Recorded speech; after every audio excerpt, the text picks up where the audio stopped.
Alright, what's up? Welcome guys. Welcome back to the channel. Today on Dr. D's Exploratory Services. Tentative name don't at me. We're going to be talking about weed, marijuana withdrawal, state dependent memory, and tolerance breaks. So I'm currently on a tolerance break. Tuesday the 3rd of September 2024. This is when this is taking place. I'm on a tea break. Simple TLDR translation. I don't have enough money for herbs. Long story short, I'm really taking a tea break. But I decided I'd use this time to test out some theories I had back in high school, university, college. I did study marijuana in school. I think I mentioned that in the last video. So with weed, marijuana, with most substances that get you high or drunk or inebriated, you have this thing called state-dependent memory. This is a theory written by some scientists that states basically that if you do something in a state, an elevated state or a different state in consciousness, if you keep on practicing that, then you'll be better at it in that state of consciousness. In layman's terms, simple terms. If I practice juggling while high, for example, and I only ever juggle when I'm high, then I may never be able to juggle as well sober as I would high. That's state-dependent memory. Your memory is dependent on you being in that state of euphoria or elevation or high or being drunk. You know, some people claim they're better drunk dancers or XYZ. State-dependent memory. I know this is a real phenomenon that has been studied, especially with marijuana. So some people really perform better with it because they have only ever performed with it. So their body just automatically remembers, like even rolling a joint or building a spliff, right? Some people roll better when they're gone, or they'll say, yo, I roll better when I'm high, because probably you're used to rolling when you're high anyways. That's a real thing. So I'm using this little tolerance break of mine to look at the most controversial of shit, give my opinion now while I'm sober, and then get high, get elevated, and see if my opinion changes or remains the same, or if I'm more or less unhinged. So there's a two-part theory to determine my state-dependent memory of if I will remember even what I said originally about these topics sober. And two, it's going to help me show and determine that not because you're high as shit zooted gone means you can't have a cohesive, coherent conversation about some controversial shit. So yeah, this is the intro. The video might be a little long. 3 minutes intro. I'm gonna raise the topic in a bit, show you guys that shit.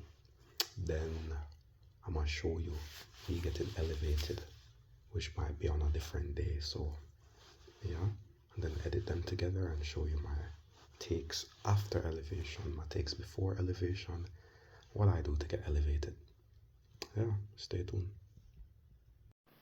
Alright, the Kamala Harris versus Trump controversial video is supposed to drop soon, and I'm about to go film part 2 of me getting elevated. But I realized part 1 audio was so shitty that it would be remiss of me, very unfortunate, to just continue on that same trend without addressing this shit. So I might drop part 1 as a first half, drop this shit as an interlude, and then part 2 will start with me getting elevated and entering into the discussion with better audio quality. Shout out to my 6 viewers who's going to make my audio quality increase exponentially. I'm doing this because I feel like I had good enough points and that shit was listenable, and you could sit down and you could learn something, and it would be a great listen, great points and great topic. if the audio quality wasn't so shitty. So in fact, I might just put this disclaimer in the start of the video, making you all know that the upcoming audio quality is garbage. And I might try to add some subtitles at the really trash parts so you can kind of get the gist of what I'm saying still. Sit down and bear through it, because I guess you can just skip it, because I'm probably going to rehash a lot of the same things in part 2, more elevated but better audio quality. So sorry about it this time, it won't happen again. See y'all soon. Guess who's back? Back again. David's back. Tell a friend. Yeah. So, I mean, if you sat down to the intro, or if you didn't, but there, this is me talking about the most controversial of shit. All the while sober though. You know, no intoxication, no inebriation, just pure, raw, unfiltered coming right at you. So let's see how this goes. So, let me just. There we go. The most controversial of shit. So, the first topic for this video, don't mind me, ask me what I was eating, what I was chewing. I'm a habitual, like, toothpick chewer. Not even just having the toothpicks in my mouth. I be chewing this shit up. Why?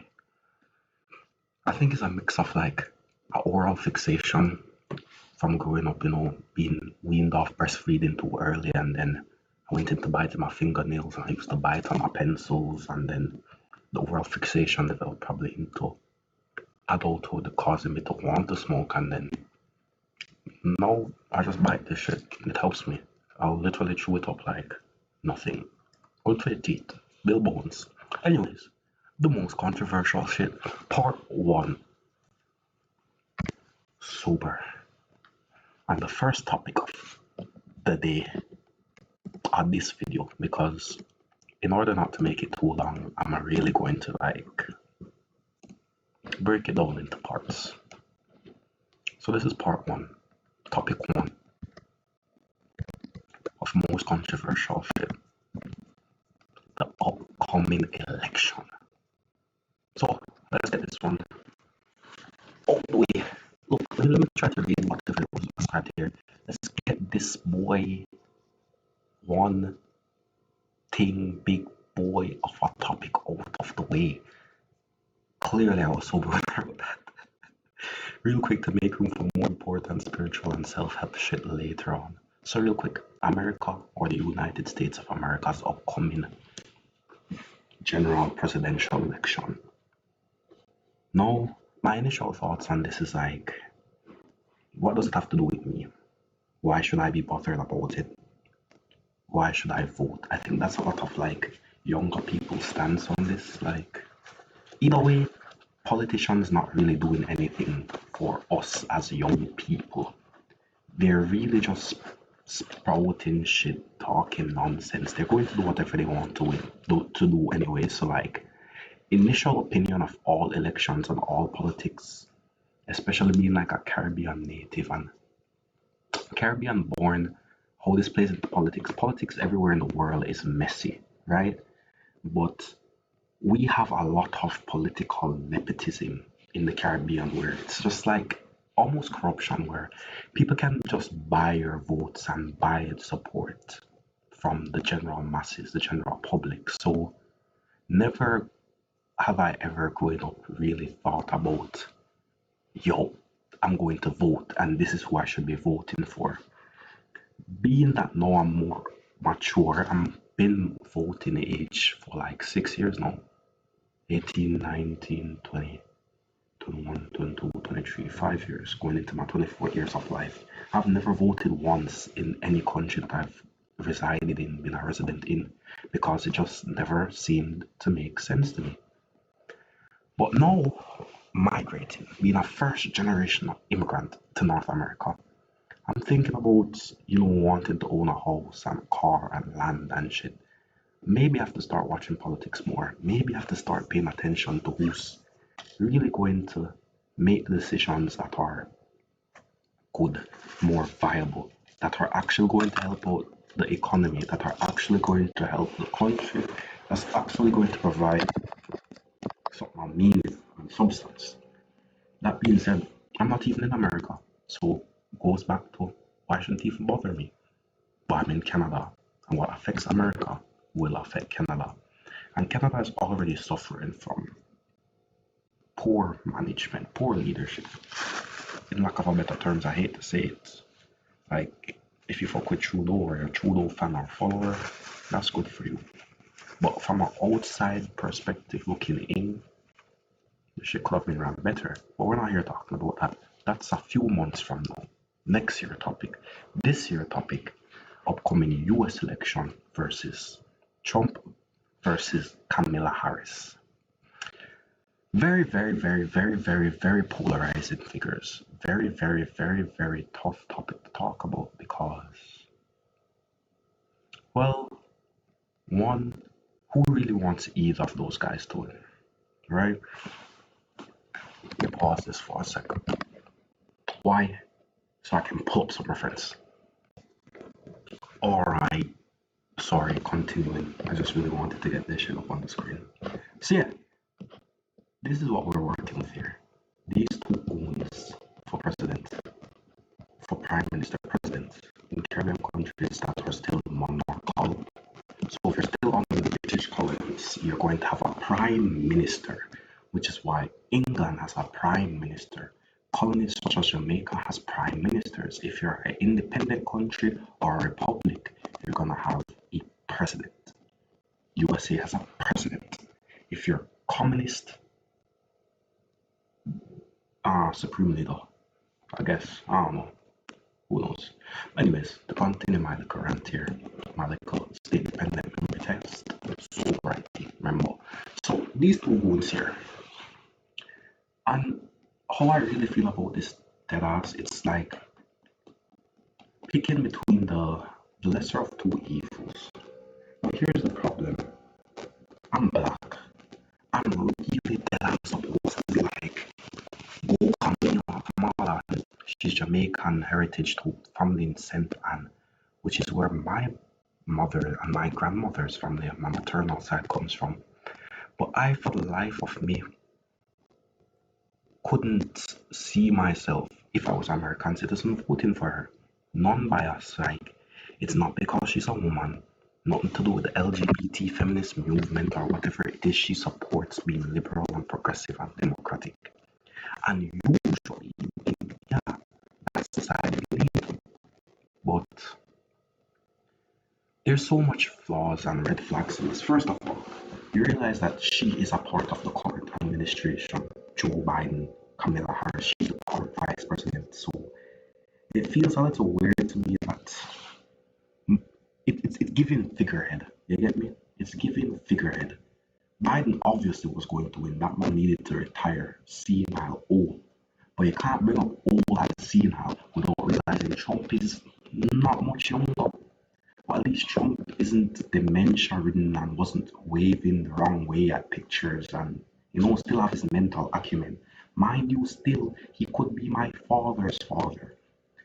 There should be an age of retirement for these guys. Come on, they need to put them back in retirement home in the future. Mind you, Trump is still a strong, kicking, which is the only reason why I'm going to give it to him. The only reason I'm giving it to him is because despite what he says and how much countries he calls shithole and how he appears to be racist and blah blah blah blah blah, especially with the older generation. To be like younger generation, I don't care. Like this man can say whatever he wants to say. Fuck cancel culture. I didn't find him to be racist at all or prejudiced. And it comes down to who's going to run the country better. Trump was a businessman, and to me, that means he has a better grasp of how to deal with the economy, how to actually stop inflation and stop us from all going bankrupt. We can be able to afford houses and cars again. And that's what I'm looking at as a young man. Fuck all this PC culture and fuck the popularity contest aspect about it where people just vote because of feelings. You can't genuinely feel, and this is my opinion, that Camilla is the best option for the country moving forward. Because in the last 4 years, or however long that the Democratic Party has been in term. She was there, and it wasn't like she was just a simple member of parliament. She was the vice president. So how is it that she's going to be saying, she's going to come and enact changes when in her whole tenure she hasn't done anything? She hasn't done any of the changes. So I'm going to give you 6 more years to do something that you should have been doing and has shown that you can't successfully do. What's the difference? That to me, it just seems like it's all one big setup. It seems like it was a huge conspiracy. Biden never wanted to step down. The man said, "You're gonna have to kill me. I'll die on this side right here." And then he did 1-2 debates with Trump, and the man them start talking about golfing. Yeah, man, I golf. No, no, no, I golf. No, no, no, I golf. And the dementia really kicked in there, and they just had to bench him. They benched him, they pulled him out of the race, and they put Camilla with no form of vote, no form of training, and no track record or history to back it up. No positive track record or history, might I add. And as much as I am progressive and I believe in the future, I just don't see Camilla being best for the country and the economy right this instant. So maybe give her 4 years, give her 8 more years, make her get more experience under her belt, let her know what she's doing. But in my most controversial opinion, she don't have this. Everybody stands on different side of the spectrum. Like my dad is older gen, black Caribbean. He's not voting for Trump. You couldn't pay him to vote for Trump because he swears on his grave Trump is racist, right? We get that. But Camilla is going to get a lot of the popular vote, the woman vote, the LGBTQIA vote probably, and the black community vote. But she hasn't even claimed her blackness herself. She hasn't been repping black. Yes, she's Jamaican, but Jamaican don't automatically assume black. So that's the reason why she was getting up because she's Jamaican or because she's black. Ignoring her policies and ignoring the running of the country in the future. That's not a strong enough reason, guys. Her whole campaign has just been an anti-Trump smear campaign. It hasn't been anything about what she's going to do for the country or for the economy. The one time she did talk about economic policies, the first and major red flag she brought up was price gouging from stores, which isn't even a real thing. Like, it isn't even a real thing. Basic economists can tell you that price gouging cannot exist in a healthy free market economy. The concept of price gouging, what she's saying is, right, during the last 4 years, the time when she was in power as well as the vice president, things have been more expensive while she was in power. She admits to that. So give more power and I'll make things less expensive. Okay, makes sense. Doesn't really because you've been in power and they got more expensive. So giving you more power is going to make it less expensive. But alright, continuing down that train of thought, how are you going to make things cheaper? You see, big supermarkets are making too much money because they're charging too much money for food. Okay, valid points. So how do you address that, Camilla? We're going to stop price gouging. Price gouging, which is the act of a grocer unfairly raising the food prices to try to make as much profit off the little person as possible. The problem with this is there's no real way to enforce this, right? Because a lot of the corporations in the North Americas, as you know, are huge companies. Like you have the Walmarts, the Sobeys, the No Frills. These are huge companies, right? That are selling damn near already at wholesale in bulk, right? So they aren't really price gouging. The idea behind price gouging is that some businesses are selling like a loaf of bread for $10 when it could be sold for two, right? But in theory, why this isn't real or this couldn't really be the case is that in a free market economy, If one person is selling a bread for $10 and can be bought for $2, everybody's just going to buy the $2 bread. So if I enforce the company selling the bread for $10 to sell it at 2 because everybody else is selling it for 2, it would make sense, right? Yeah. But the company would already be selling the price for as low as possible, because if you sold it for 10 and everybody else is selling for 2, nobody's buying your $10 bread. So what happens really in our economy is everybody is selling the bread about $5 to $7 within the same range, right? Because of inflation. Not because they're trying to make the most profit. It's just because the bread probably is valued $4.70. So if I sell it for $5, I make only about 25 cents off each loaf of bread. Now, if my competitor sells that bread for $6, he makes $1.25, right? He makes more money than me. So I raise my bread to $6. So two of us are selling bread for $6.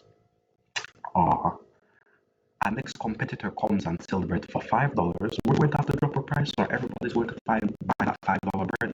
Now, at first you think we make more profit, $1.25 per bread. But if 5 people buy his bread, he makes the same $1.25. And he's going to get 5 people to buy his bread faster than we can get one person to buy our bread being more expensive. So price gouging, really, price controls itself in a free market. The consumer controls the price. That being said, we're not going to pay more than we can afford to pay. The problem is the economy is so bad that we can't afford basic necessities anymore and basic things.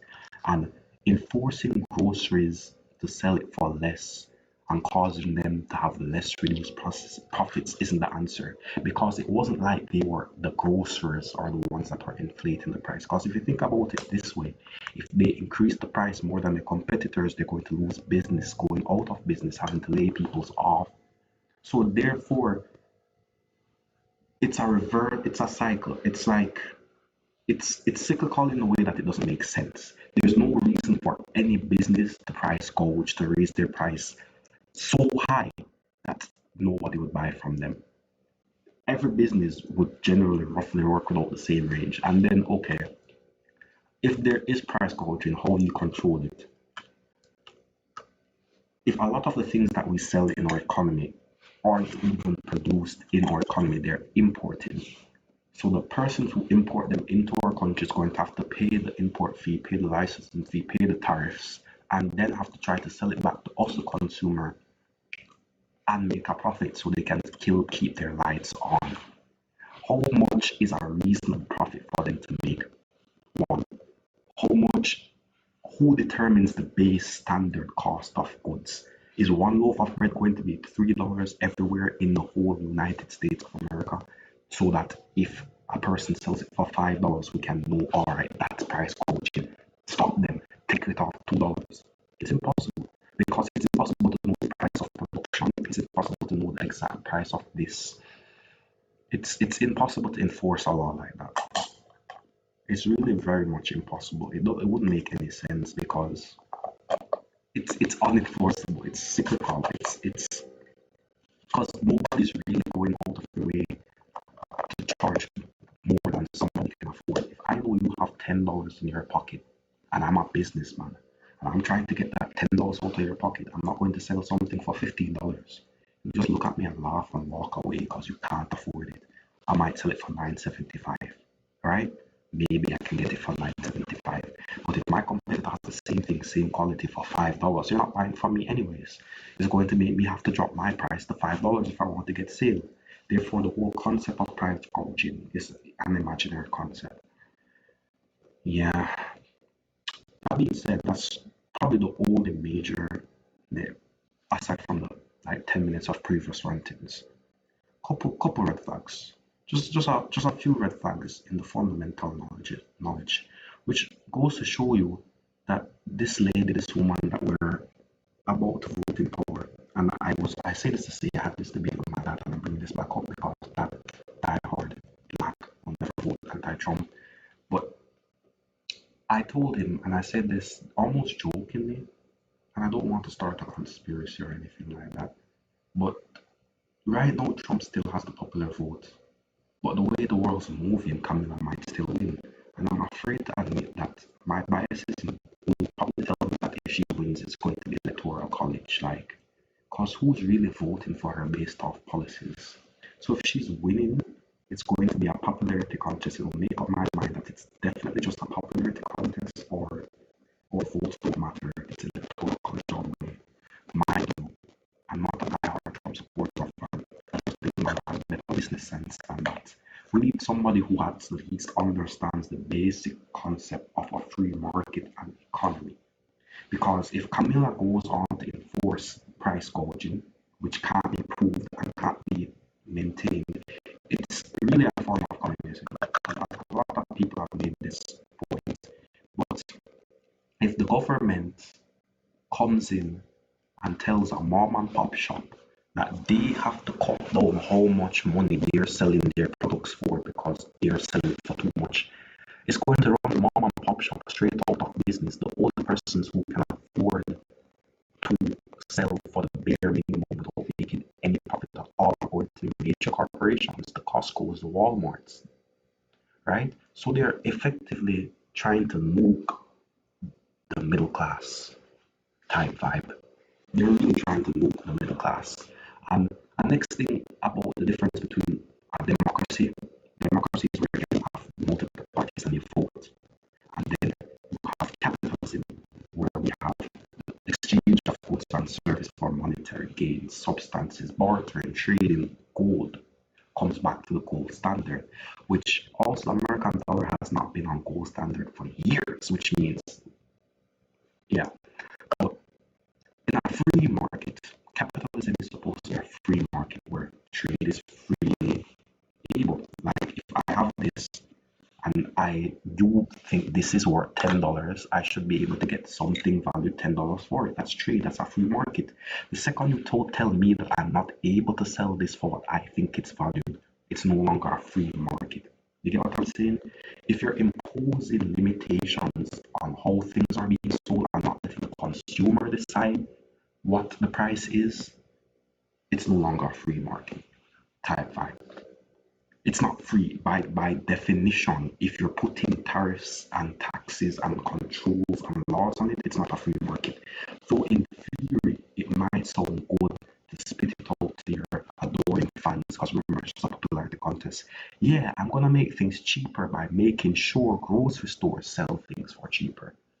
One, there's no way to enforce it, and two, enforcing it is going to bring in problems. And it's only going to bring in problems for the smaller people, the middle class, the lower middle class. It's not going to affect the rich billionaires who are already getting tax write offs. And so, okay, I can sell this for $2 less. I'm already making 13 billion a year. It's going to affect the person who's only making probably 3,000, old enough to pay them workers and turn on their lights. That's the persons it's really going to affect.